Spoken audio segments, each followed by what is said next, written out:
O Tudo Posso está de volta, 944945023. Esse é o nosso WhatsApp para você mandar recadinho para mim, para Maria Cândida, para os nossos convidados, perguntinhas. Vamos juntos fazer esse programa que segue até às 11h30 da manhã. Mas agora é hora de falar de dinheiro. Tem sorteio de R$ 100 mil chegando na promoção o dia hoje. Começou então a contagem regressiva para o sorteio desse mega prêmio.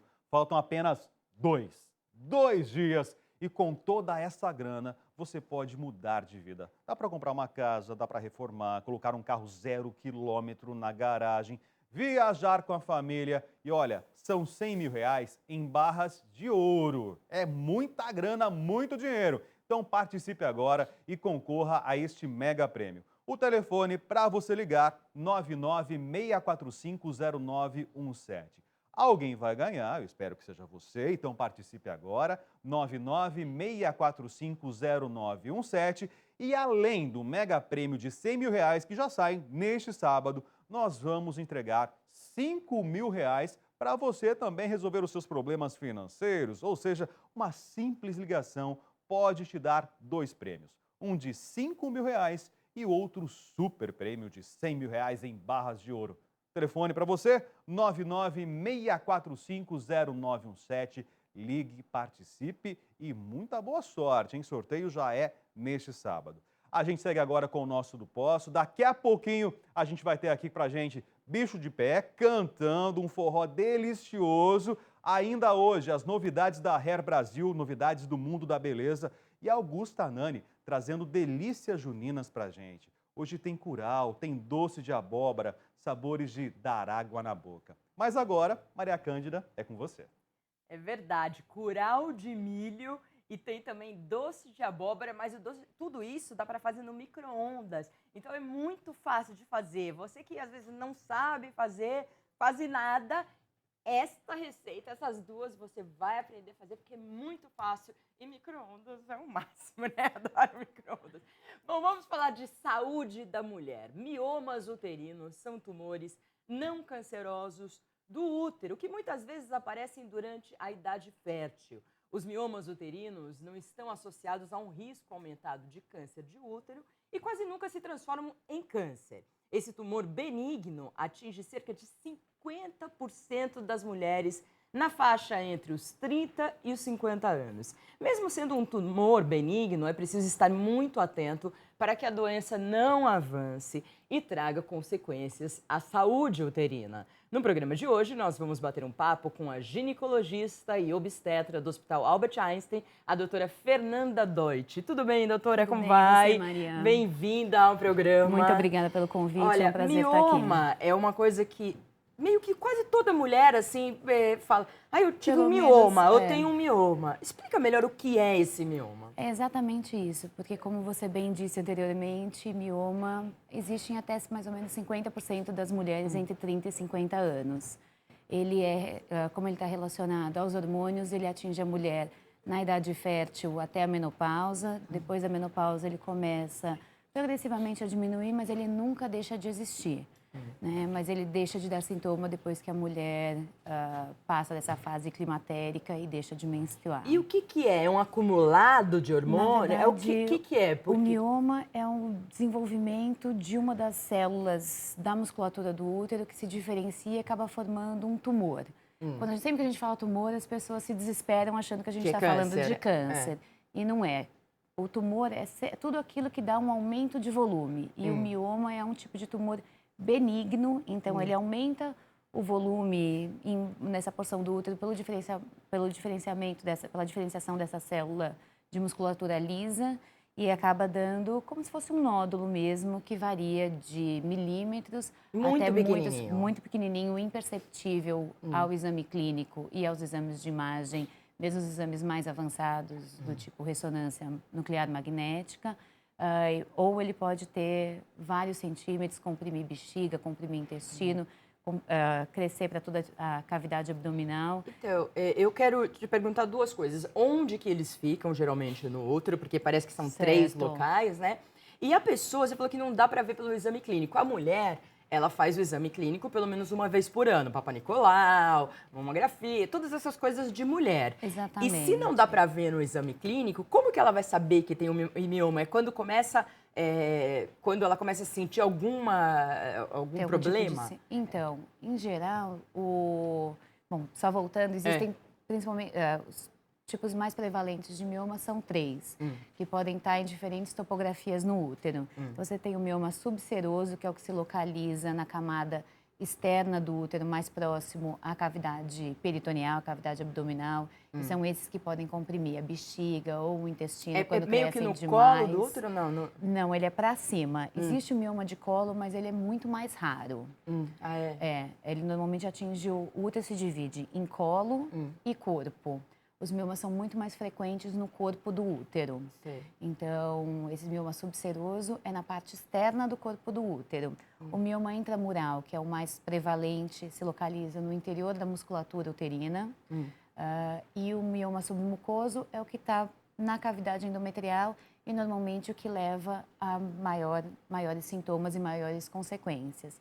E a principal consequência do mioma é justamente sangramento. Então, quando a mulher passa a ter um sangramento aumentado, uma menstruação mais abundante. Esse sangramento ele pode vir junto com a menstruação, Ele então? pode vir junto com a menstruação. Tá. Ele pode vir... Então, ele está maquiado, no fundo, o sangramento no meio da menstruação. Exatamente. A paciente pode até manifestar alguns sangramentos fora do ciclo menstrual, no que a gente chama de metrorragia. Mas o mais frequente é que ela tenha um sangramento menstrual aumentado, tanto no fluxo quanto no número de dias em que ela fica menstruada. Então, se acontecer isso, ela tem que começar a prestar atenção. Com certeza. A pessoa sente dor? Pode sentir dor, especialmente um aumento na cólica menstrual. Porque a presença do mioma altera a contratilidade uterina. E essas contrações do útero durante a menstruação se tornam mais dolorosas e pode levar a uma cólica mais intensa. Então, eu acho que as mulheres, eu não sei, pela lógica, elas devem chegar no consultório já com uma coisa mais avançada, né? Porque demora para você perceber um pouco. Demora. Demora, né? Demora, com certeza. Na verdade, o mioma milimétrico dá pouco sintoma. Então, é difícil percebê-lo numa fase pré-clínica. Quando a paciente chega ao consultório, ela já tem algum tipo de sintoma ou fez um exame de rotina, como você bem disse, é fundamental ir no ginecologista, ao menos uma vez por ano, para fazer os outros, além de fazer um ultrassom, eu sempre digo que o médico, que é médico de verdade, tem que primeiro colocar a mão no paciente, no que ele está atendendo. Não adianta só sair pedindo 1 milhão de exames e não saber aquilo que ele está interpretando. Então, é fundamental que a paciente seja examinada e, a partir daí, que se peçam alguns exames subsidiários, como o ultrassom, que é fundamental no diagnóstico de mioma. E ele consegue perceber nódulos pequenos, aí de 5, 6, 7 milímetros. Como o mioma é benigno, ele é benigno, ele não se transforma em câncer, ou pode se transformar? Isso é bastante controverso. Existem estudos que dizem que o potencial de malignização seria em 0,1, 0,2% dos miomas. Outras correntes acreditam que o que nasce mioma sempre será mioma. E o que nasce leiomiossarcoma, que aí sim é o câncer do útero, já seria leiomiossarcoma desde o início, e é nisso que eu acredito também. Entendi. Aí a gente tem que, como é benigno, a gente tem que tirar esse mioma ou pode conviver com esse mioma a vida inteira? A maioria das pacientes consegue conviver com esse mioma a vida inteira sem que isso traga maiores consequências. Algumas pacientes que acabam manifestando um sangramento muito importante, às vezes até um quadro de anemia significativa por causa do mioma ou, eventualmente, alguma dificuldade para engravidar pela localização do mioma, são candidatas ao procedimento cirúrgico, já que não existe nenhum tratamento clínico que cure o mioma. Você consegue amenizar os sintomas que ele causa. Então, esse fluxo menstrual aumentado, esse desconforto, a cólica, a gente consegue tratar o sintoma, mas o mioma em si não tem nenhum procedimento clínico que o faça diminuir. E a própria ginecologista que tira o mioma, como que é? Tem que se internar? É o próprio ginecologista que tira o mioma. O procedimento é feito em seio cirúrgico com anestesia. Se o mioma é um mioma submucoso pequeno, a gente consegue através de histeroscopia, que é uma câmera que entra pelo colo do útero. Tipo laparoscopia?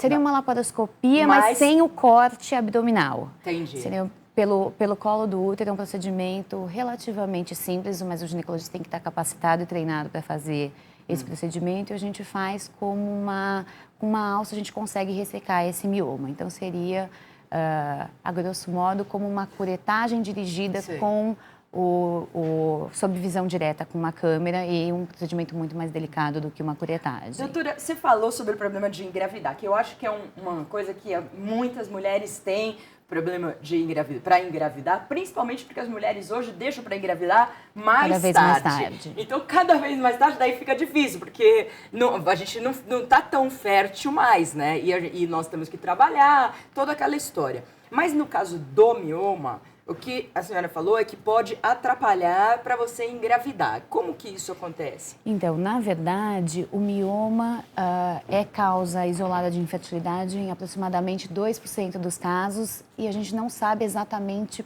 por que, nesses casos, a paciente tem infertilidade. Se a causa, na verdade, o mioma está lá, mas está alterando alguma coisa imune ou algo do tipo. O mioma atrapalha, de fato, engravidar quando, por exemplo, ele está na comunicação do útero com a tuba uterina. Então, se você tem um mioma obstruindo a tuba uterina, que é por onde o espermatozoide sobe para fecundar o óvulo que vem, ele não vai conseguir chegar lá, e mesmo que ele chegue, o embrião não consegue sair da tuba até o útero. Então, nesses casos, aquele pedaço tem que estar livre. Exatamente. Ou no caso do mioma submucoso, que se for um mioma submucoso grande na cavidade intrauterina, ele também pode prejudicar a anidação, que é quando o embrião se gruda na cavidade uterina. Nesses casos, a gente acredita que o mioma pode trazer alguma dificuldade para engravidar. Quando alguém tem o mioma, os hormônios ficam alterados? Os hormônios em si não ficam alterados, mas os hormônios naturais, o estrogênio e a progesterona que a gente tem, são como um alimento para o mioma. Tanto que essa é uma das razões para ele diminuir na pós-menopausa. Então, a gente produz naturalmente num ciclo espontâneo estrogênio na primeira fase do ciclo e estrogênio e progesterona na segunda fase do ciclo. E isso acaba funcionando para o crescimento do mioma. O mioma só tem no útero ou tem em outros lugares do corpo? Ele só tem no útero. No corpo e no colo do útero, ele é um tumor específico do útero. Sabe que às vezes eu confundo, não tem nada a ver, você como médica fala assim, isso é um absurdo. Mas as pessoas confundem cisto com mioma ou não? Muito. Muito? É então muito não é frequente. É muito frequente essa confusão. E o que, que é o cisto e o que é... O mioma você já explicou, o cisto é o quê? O mioma é um tumor sólido de células musculares. Então, quando você opera, quando você vai examinar, você vê que ele é sólido. Ele cresce meio acoplado lá, né? Ele é uma massa sólida. Então, você abre o mioma e ele é duro. O cisto, ao contrário do mioma, é um acúmulo de líquido. Então, ele é diferente do mioma por isso. E é muito difícil você ter um cisto dentro do útero. Você pode ter cisto no colo do útero, que é até muito frequente, chama cisto de Nabor, que a gente vê no exame clínico, que não tem significado clínico nenhum. E os cistos são muito mais frequentes no ovário do que no útero em si. Né? Sempre que a gente ovula, a gente faz um cisto no ovário, que é o cisto folicular, que vai romper, ovular e depois formar o corpo lúteo, que ou vai manter uma futura gravidez no início, ou ele deixa de existir 14 dias depois da ovulação e vem a menstruação. Bom, doutora Fernanda, o Rafael tem algumas perguntas dos telespectadores. Vamos ouvir porque é muito importante. Sim, Maria, são perguntas que chegaram pelo nosso WhatsApp, 0 operadora 11 944 94 50 23. Foram várias perguntas, mas uma delas chamou a atenção. É do Matheus Bonfim, ele é de Teófilo Otoni, de Minas Gerais. Ele disse que a mãe dele operou há 1 mês e meio e ainda tem dor na virilha. Ele quer saber se isso é normal. Aí o histórico da mãe dele. Ela tem 40 anos, teve 2 filhos e sangrava muito, tinha muito sangramento. Então a cirurgia foi feita há 1 mês e meio e ainda tem dores na virilha. Doutora, isso é normal? Pergunta do Matheus. Olá, Matheus, tudo bem? Na verdade, a dor pode ser ainda pós-operatória. Sempre que você faz uma cirurgia, existe um processo natural de cicatrização e fibrose que no início pode dar dor e desconforto.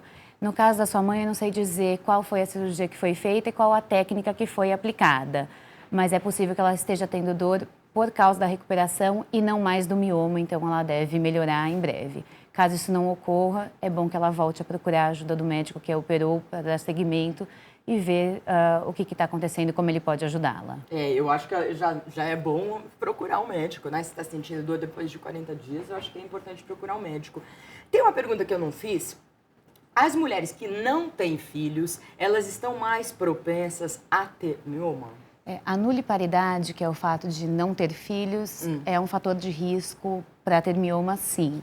Assim como mulheres da raça negra e as que consomem carne vermelha em excesso. Todos esses... Por quê? É uma boa pergunta. Não. Até hoje não se tem a explicação exatamente por quê. Mas o componente genético, então, quando você tem... A mãe teve mioma, a irmã tem mioma... A chance dessa paciente vir a ter mioma é maior.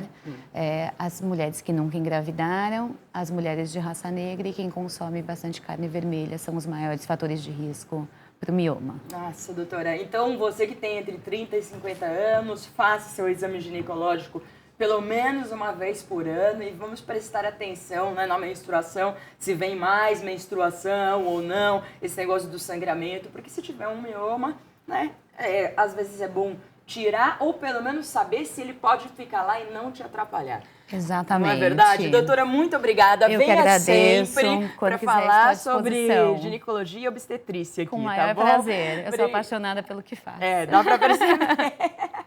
E ter um filho com um anjo desse, né? Loirinha, assim. Gostoso, já nasce feliz. Muito obrigada. Bom, gente, no próximo bloco nós vamos exibir o último dia da nossa série de reportagens em uma das maiores feiras de beleza e estética do país, a Hair Brasil. A gente já volta.